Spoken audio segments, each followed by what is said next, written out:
how to change business account to personal account in Instagram after the new update. Now that's what I'm going to show you guys in this pretty quick and easy video, because it's actually super easy to do, but it is just quite a bit different because Instagram always likes to just randomly completely change their app and settings. So what you want to do is, of course, go to the settings, so settings and privacy right over there. And once you are here, as you can see, this looks quite a bit different. Now, it used to be all the way at the bottom when you would click on account, and then you could do it right there. But nowadays, right here under the professionals tab, there's a tab called business tools and controls.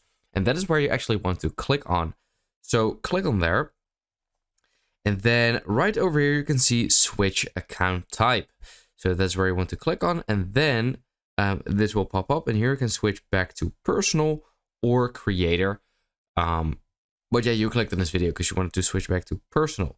So that is how you can do it. So once again, open up the settings, then business tools and controls, and then switch account type. That's all there is to it. I hope this super quick video helped you out. Let me know in the comments if it did, and then I will see you next time.